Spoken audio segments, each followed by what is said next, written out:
हरे कृष्णा। आप सभी का बहुत बहुत स्वागत है इस T20 वर्ल्ड कप 2026 के लास्ट वीडियो में, जो कि है फाइनल के बारे में। और बहुत खुशी हो रही है मुझे ये वीडियो बनाते हुए कि हमारी टीम इंडिया फाइनल में पहुंच गई है। हमने जो वीडियो बना के डाला था सेमीफाइनल का, वो हमारा सही चला गया, सही प्रेडिक्शन हो गई हमारी। हमने जो एनालिसिस किया था वो काफ़ी हद तक सही गया, कुछ चीज़ें उसमें गलत भी गई। जैसे सूर्य कुमार यादव के लिए मैंने कहा था कि बहुत अच्छा परफॉर्म कर सकता है, पर वो नहीं किया। पर उसका दिन अच्छा था, उसकी जो हमने डिटेल्स चेक की थी उसके हिसाब से उसका दिन अच्छा था, तो अल्टीमेटली वो उसके लिए काम कर गया। वही मैंने साउथ अफ्रीका और न्यूजीलैंड के लिए कहा था कि साउथ अफ्रीका जीत जाएगी, और पर मैंने साथ में ये भी कहा था कि मैंने स्टडी नहीं किया है, तो मैंने अब जो परफॉर्मेंस चल रही थी उसी के हिसाब से बोल दिया। मुझे नहीं पता था कि वहां पर मैंने स्टडी नहीं किया था प्रॉपरली, तो उसके लिए अगर वो गलत चला भी गया तो मुझे कोई दुख नहीं है। मैं उसमें एनालिसिस भी नहीं कर सकता, क्योंकि डिपेंड्स, अगर मैंने एनालिसिस किया होता और फिर मैंने बोला होता और फिर गलत जाता तो मुझे लगता, बट उसमें मैंने एनालिसिस नहीं किया था, वो मैंने वीडियो में साफ साफ बोला था। एनालिसिस हमने सिर्फ इंडिया और इंग्लैंड के मैच का किया था और वो बिल्कुल सही निकला। हालांकि मैच बहुत ही जबरदस्त था, इतना इंटरेस्टिंग मैच पूरे वर्ल्ड कप में नहीं हुआ था, और ये एक ऐसा मैच था जिसको देखकर ऐसा लगा कि वाह यार मजा आ गया। इसे कहते हैं रियल क्रिकेट।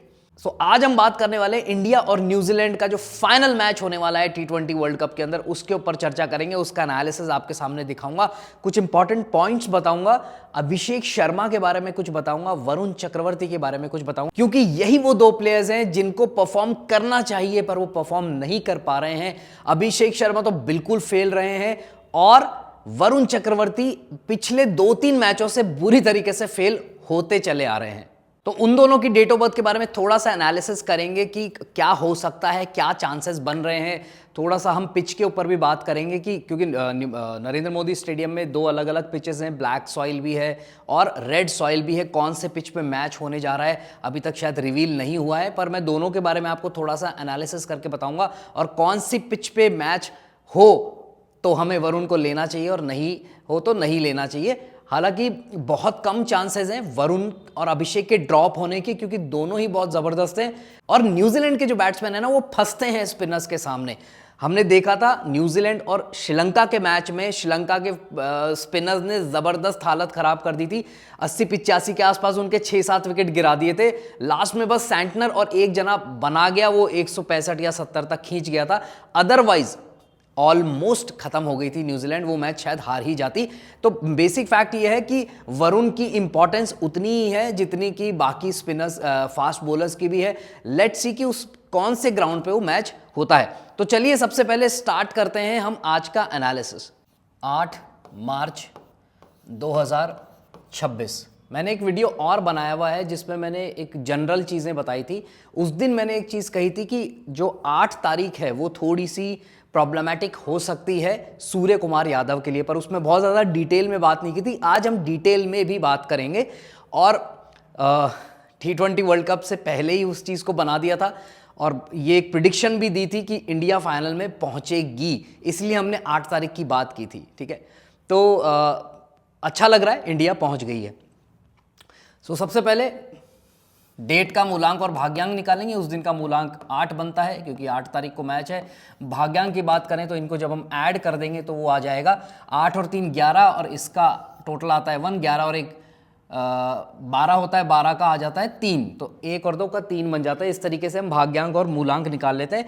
ये 2 नंबर्स सबसे ज़्यादा इंपॉर्टेंस रखते हैं किसी भी डेट के अंदर। तो उसी तरीके से हम आगे की डेट ऑफ बर्थ भी हम जब चेक करेंगे, स्पेसिफिकली जब हम सूर्य कुमार यादव की और मिचेल सैंटनर की बात करेंगे तो उनके डेट ऑफ बर्थ को भी हम स्टडी करेंगे और देखेंगे कि उस दिन की डेट ऑफ बर्थ से, उस दिन की यानी कि डेट से ये लोग कितना ज़्यादा मैच करते हैं, कितनी ज़्यादा कौन से नंबर्स उनको सपोर्ट करते हैं, और ये डेट किसको ज़्यादा सपोर्ट कर रही है, सूर्य कुमार को या फिर न्यूजीलैंड के कैप्टन मिचेल सैंटनर को। सो यहाँ पर हम लिख लेते हैं सूर्य कुमार यादव की स्काई। उससे पहले मैं एक बात और कहना चाहूँगा कि ये जो तारीख है इसके हम IND वर्सेस NZ इसको भी थोड़ा सा एनालिसिस करते हैं हम हमेशा, कि ये नंबर्स, ये जो अल्फ़ाबेट्स हैं ये क्या नंबर दे रहे हैं। अगर हम देखते हैं तो IND की वैल्यू आती है 1 और NZ की वैल्यू आती है 3, क्योंकि N5 है, ये 7 है, 7 और 5 12, 12 का आ जाता है 3। तो यहाँ पर अगर हम देखते हैं कि ये जो इंडिया की वैल्यू आ रही है ना, ये मूलांक उस दिन का बन रहा है 8, उससे एनिमी है, उसका एनिमी नंबर है। 1 नंबर और 8 नंबर आपस में एनिमी नंबर हैं, जो कि इंडिया के लिए बहुत गड़बड़ बात है। और 1 और 3 की जो दोस्ती है, 1 और गुरु का नंबर, हाँ, इनकी फ्रेंडशिप है। तो वही चार्ट हम खोल लेते हैं, चार्ट बना लेते हैं, यहाँ बना लें, चलो यहाँ ऊपर बना लेते हैं। तो यहाँ मैं IND लिख लेता हूँ और यहाँ मैं न्यूजीलैंड लिख देता हूँ, ठीक है।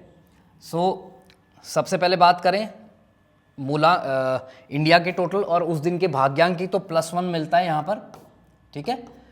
देन हम बात करते हैं न्यूजीलैंड की, तो न्यूजीलैंड का नंबर 3 आता है और 3 और 8 शनि का नंबर दोस्त हैं, ठीक है। तो यहाँ एक 1 मिल जाता है और 3 तो आपस में दोस्त है ही, मतलब सेम ही नंबर हो गया, तो ये अच्छा सपोर्ट मिल गया। न्यूजीलैंड थोड़ा सा आगे निकल गया यहाँ पे, ठीक है जी। तो ये हमने उस दिन इंडिया और न्यूजीलैंड को एनालिसिस कर लिया। अब स्काई की ले लेते हैं हम। 14 सितंबर 1990 और मूलांक इनका आता है 5 और भाग्यांक आता है इनका 6। वहीं पे मिचेल सैंटनर की अगर हम बात करें तो मिचेल सैंटनर, उनकी डेट ऑफ बर्थ है नहीं 5 ही है उनकी भी। तो मिचेल सैंटनर की जो डेट ऑफ बर्थ है वो है 5 फरवरी और 1992, ठीक है, 1992।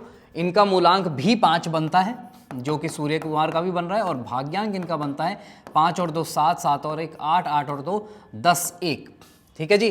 तो उनका मूलांक 5 है और भाग्यांक 1 आ रहा है।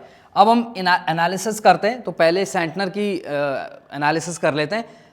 ये 5 नंबर है और ये 8 नंबर है। 5 और 8 बुध और शनि अच्छे दोस्त हैं, एक और +1 यहाँ पे दे देते हैं इनको। 8 और 1 बहुत खराब दोस्त हैं, मतलब दोस्त नहीं है, दुश्मन है, तो यहाँ और कुछ नहीं मिलेगा इनको।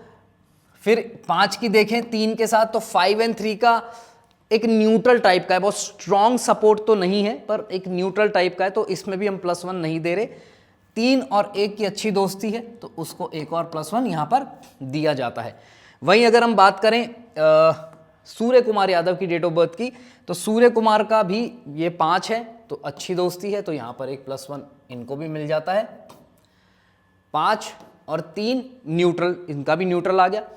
फिर 6 की बात करें तो 8 के साथ एक अच्छी दोस्ती है, तो यहाँ पे एक और +1 आ जाता है। और 6 और 3 की दुश्मनी है, तो ये मैंने पहले भी अपने वीडियो में बताया था, तो यहाँ पर कोई पॉइंट नहीं मिलेगा इनको, ठीक है। तो ये इन दोनों की डेट ऑफ बर्थ के साथ एनालिसिस हो गया है। अब हम बात करेंगे इनके पर्सनल ईयर्स की। तो सबसे पहले इसकी बात करते हैं, इसकी हम कई बार कर चुके हैं। पहले सैंटनर के पर्सनल ईयर कैलकुलेट कर लेते हैं। तो इनका पर्सनल ईयर हो गया है 5 और 2 7, और 2026 का 1 आता है, तो 7 और 1 8 आ गया है यहाँ पर। तो यहाँ पर पर्सनल ईयर जो चल रहा है अभी सैंटनर का, वो उस डेट के साथ मैच करता है, तो एक +1 यहाँ पर ज़रूर हम न्यूजीलैंड को देंगे ही देंगे। फिर बात करते हैं पर्सनल मंथ की, क्योंकि जब भी हम किसी चीज़ को कैलकुलेट करते हैं ना, तो पूरा नीचे तक जाना पड़ता है हमको, क्योंकि पर्सनल ईयर तो बहुत बड़ा है ना, पर अभी मैच हो रहे हैं मार्च के अंदर, स्पेसिफिक हो गया थोड़ा सा, तो पर्सनल मंथ निकालना बहुत ज़रूरी है। तो पर्सनल मंथ की कैलकुलेशन क्या हो गई, 8 + 3 जो मार्च है, तो 8 और 3 11, 11 का हो गया 2। तो ये जो 2 नंबर है, ये एक बहुत स्ट्रॉन्ग नंबर नहीं है, पर फिर भी न्यूजीलैंड जीती है, 4 तारीख को ही जीती है, और वो भी मार्च में ही जीती है। तो ये जो 2 नंबर आया ना, ये कोई बहुत स्ट्रॉन्ग नंबर नहीं होता, बहुत स्ट्रॉन्ग पर्सनल नंबर नहीं है, पर फिर भी मार्च में ही जीती है न्यूजीलैंड सेमीफाइनल, और बहुत स्ट्रॉन्ग तरीके से जीती है। तो हम ये नहीं कहेंगे कि बहुत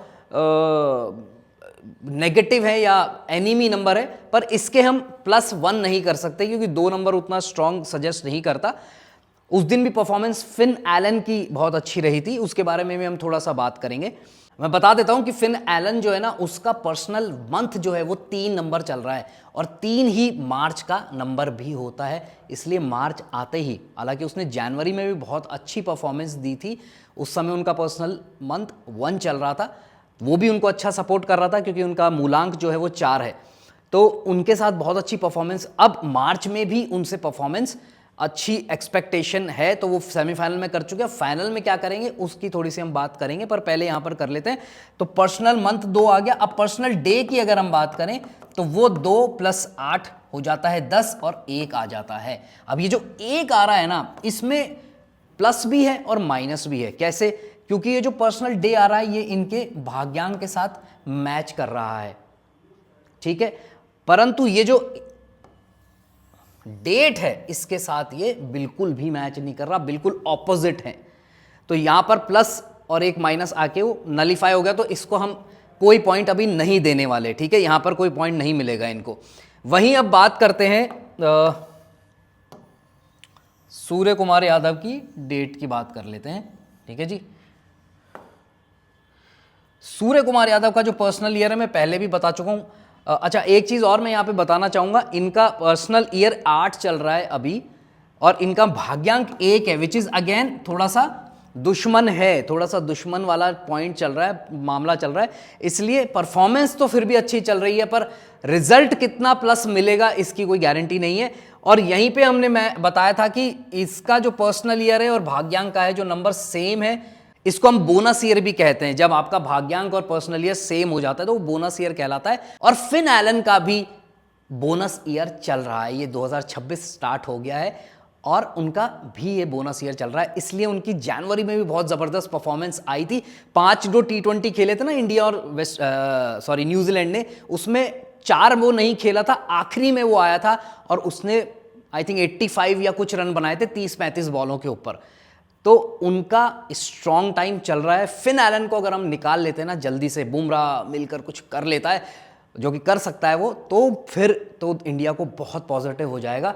तो यहां पर सूर्य कुमार यादव का बोनस ईयर चल रहा है। और क्योंकि सूर्य कुमार में हमें ज्यादा प्लस पॉइंट इसलिए क्योंकि वो कैप्टन है। तो जब आप एक कैप्टन होते हो ना, तो आप पूरी टीम को रिप्रेजेंट करते हो, पूरी कंट्री को रिप्रेजेंट कर रहे हो, राइट।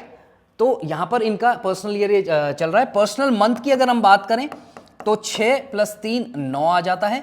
और पर्सनल डे की जब हम बात करते हैं तो 9 + 8 गिव्स 17, और 17 को जब और सिंप्लीफाई करेंगे तो वो आ जाएगा 8। इसका जो पर्सनल मंथ 9 आ रहा है, उस 9 की जो उस दिन का भाग्यांक है, यानी कि जो 3 नंबर है उसके साथ अच्छी दोस्ती है, मंगल और गुरु की बहुत अच्छी दोस्ती है। तो यहां पर भी वो प्लस पॉइंट इनको यहां पर एक मिल रहा है सूर्य कुमार यादव को। और पर्सनल डे जो आ रहा है उसकी तो 8 आ रही है, जो कि सीधा सीधा उस दिन के मूलांक से मैच कर रहा है। देखिए, जो इंडिया और इंग्लैंड का मैच था 5 तारीख को, वो 5 था और सूर्य कुमार का मूलांक 5 था, वो मैच कर रहा था। आज भाग्यांक से इनके डेट का जो मूलांक है उससे इनका पर्सनल डे का नंबर मैच कर रहा है। वो दिन भी इनके लिए बहुत पॉजिटिव हो सकता है, ठीक है जी। तो यहां पर ये छोटा सा एनालिसिस हमने किया दोनों कैप्टन्स के बारे में। और अगर अभी तक हम देखें तो 1 2 3 4 5, तो यहां पर 5 लिख देते हैं, 1 2 3 4 5, यहां पर 5 लिख देते हैं। तो दोनों के अभी इक्वल पॉइंट्स चल रहे हैं, ठीक है ना। आपको एक और इंपॉर्टेंट पॉइंट बताना चाहूंगा मैं यहां पर, एक बार इसको मिटा देता हूं। वो इंपॉर्टेंट पॉइंट क्या है बताऊं आपको। देखो, एक चीज पे थोड़ा सा गौर करिएगा, हम बात करने वाले हैं जर्सी कलर के ऊपर। किसी ने, आप में से ही किसी ने जर्सी कलर के ऊपर कमेंट किया था कि जो इंग्लैंड का कलर है वो रेड कलर है, और उस दिन 9 नंबर ही आ रहा है। उस दिन की डेट का जो भाग्यांक बन रहा था वो 9 आ रहा था, मंगल। तो मंगल का कलर क्या होता है? रेड और जो ऑरेंज, इस तरीके के शेड्स। तो उन्होंने कहा था इंग्लैंड को भी सपोर्ट कर रहा है, इंग्लैंड भी तो उस हिसाब से जीत सकती है। तो बहुत अच्छा पॉइंट उन्होंने बताया था। पर ओवरऑल जब हम देख रहे थे तो वो मैच कर रहा था किसको? इंडिया के हिसाब से। जर्सी कलर की हम यहां पे बात करेंगे। जर्सी कलर, न्यूजीलैंड का जो जर्सी कलर है ना, वो क्या है? ब्लैक। और इंडिया का जो है वो है ब्लू। ब्लैक एंड ब्लू, ये एक बहुत इंपॉर्टेंट पॉइंट आपको यहां पर बताने जा रहा हूं। न्यूजीलैंड के लिए बहुत एक नेगेटिव एस्पेक्ट, बहुत नेगेटिव एक पॉइंट है। वो क्या है? उनकी जर्सी का कलर। अगर आप देखोगे आज तक न्यूजीलैंड ने सिर्फ 2 आईसीसी ट्रॉफीज जीती है। एक उन्होंने चैंपियंस ट्रॉफी जीती थी 2000 के अंदर, और एक उन्होंने जीता था वर्ल्ड चैंपियनशिप टेस्ट क्रिकेट वाला 2021 में, टेस्ट क्रिकेट 2021 में सिर्फ ये 2 उन्होंने जीते थे, और दोनों ही टाइम जो जर्सी वो पहना करते थे वो कलर ब्लैक नहीं था। 2021 टेस्ट में तो हम व्हाइट पहनते हैं, ठीक है, व्हाइट आ गया आपका शुक्र या आप मून का कलर मानते हो, और उस टाइम पर जो इनकी ड्रेस थी 2000 के अंदर, उनका पैंट जो था, जो पजामा नीचे ट्रैक था वो ब्लैक था, ऊपर वो पहनते थे टर्क्वाइश कलर, जो ब्लूइश शेड आता है, ग्रीनिश और ब्लूइश का जो शेड आता है, प्लस इतना बड़ा व्हाइट फेदर। तो एक्चुअली में ऊपर ब्लैक नहीं था उनके। जब से उन्होंने अपनी ब्लैक जर्सी की है, उनका परफॉर्मेंस तो फिर भी शायद इंप्रूव हुआ है, पहले से बहुत स्ट्रांग टीम बनी है न्यूजीलैंड, पर ट्रॉफी जीतने में उनको दिक्कत आती है। आखिरी जो दिन होता है ना, चाहे वो सेमीफाइनल हो या फाइनल हो, उस दिन वो पसर जाते हैं। वो जो कलर है ना, वो सैटर्न का कलर है, उसको हम बोलते हैं शनि का कलर।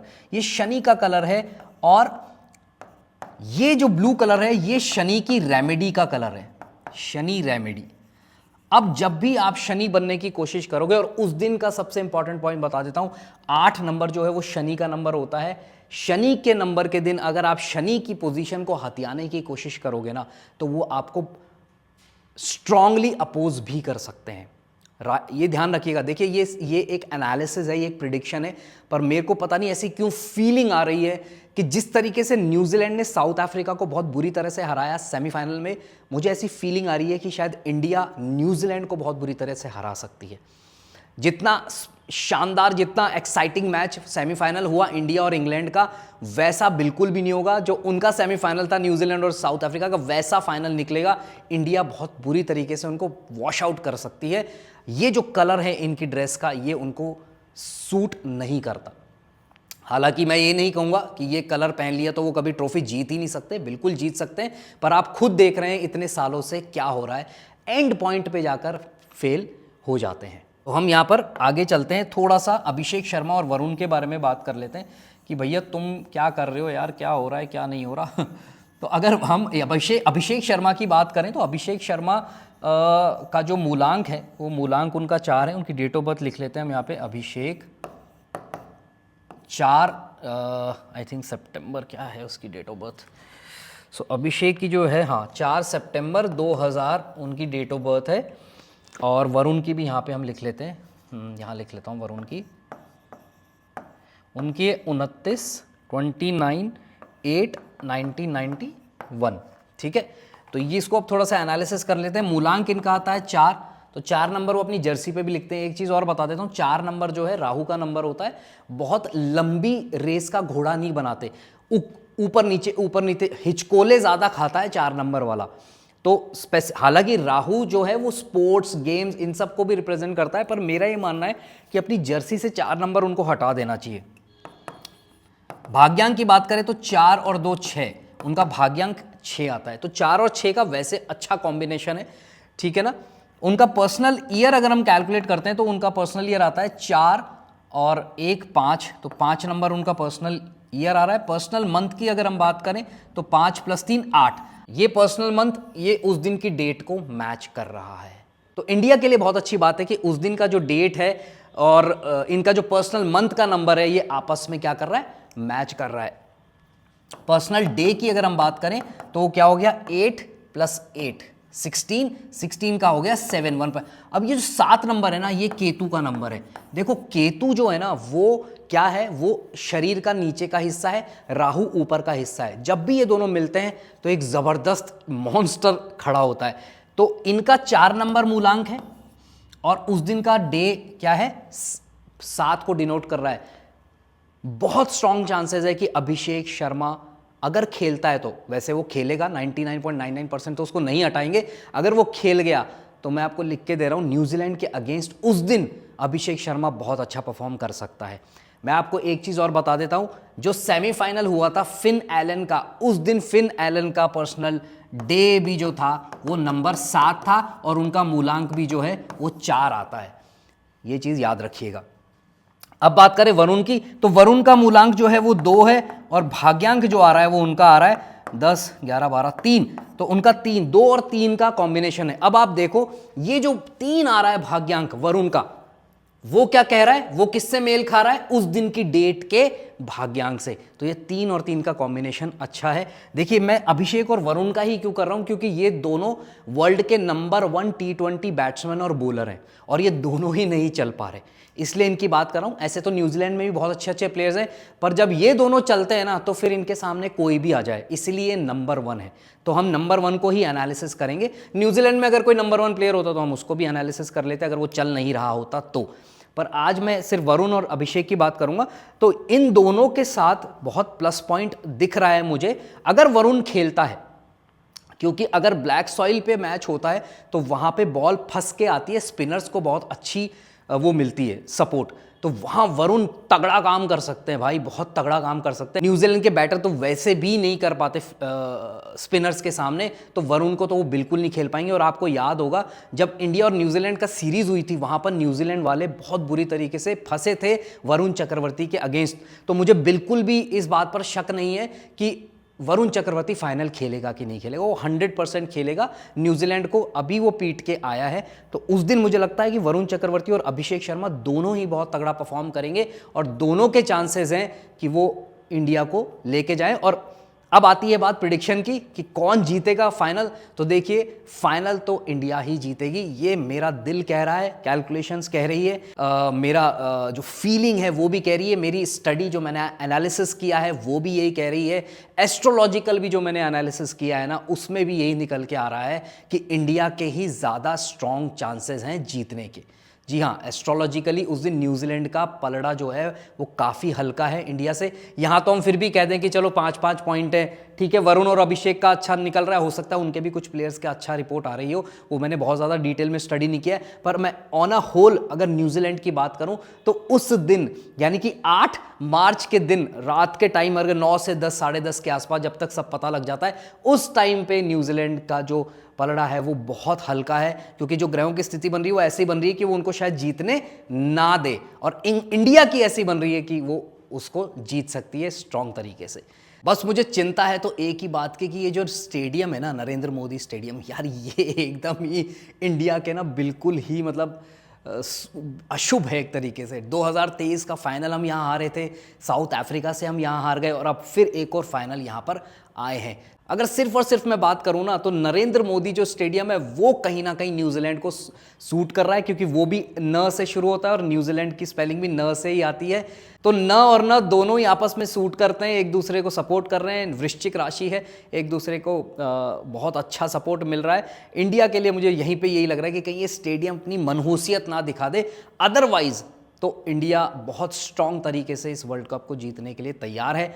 न्यूजीलैंड अच्छी टीम है, मैं ये नहीं कह रहा न्यूजीलैंड अच्छी टीम नहीं है, पर फिर भी इंडिया के सामने फीकी पड़ सकती है, क्योंकि अभी 5 मैच की सीरीज हार के आई है 4-1 से।